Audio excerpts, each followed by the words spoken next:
Welcome back. In this video, we're going to start the process of creating sequences.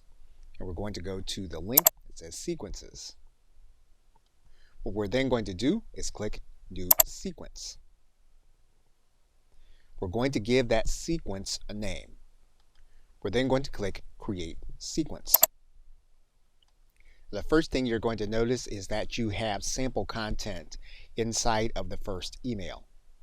And so basically what you're going to do is you're going to write out the sequence and the emails that you want to be inside of that sequence. Once you have all of the emails that will be inside of your sequence or series, you're then going to start to edit the elements of each one of those emails.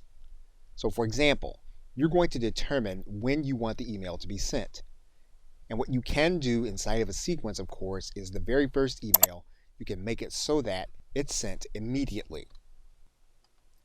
You can also make it so that there is a filter for this email. So for example, we can add in a specific sequence for this email. We can select an individual based on forms, sequences, tags, or products.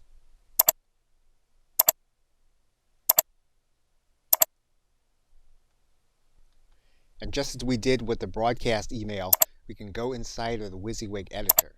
We can add in certain contexts which we can personalize. And we can personalize based on the subscribers' tags. And you'll see that we have in here our sequence where we can put our content in according to the subscriber tag. Once we have each email, what we're going to do is we'll then want to preview the email. And once it's ready, you'll close it out. And what you can then do when the email is ready, you can change the status of that email and make it so that it is published or saved. Then your first email will be ready to go. You'll then want to start working on the second email in the series. Now by default, that email goes out 1 day after the first email has been sent. Now ConvertKit requires that we save all the emails before we can start previewing our other emails. And basically, once we've completed our edits, we can set the email to be published. And we're going to do that for the other 2 emails. Once we do that, we'll then click Save.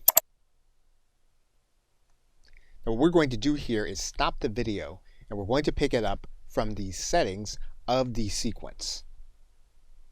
Okay, so with that, thanks, and I will see you in another video.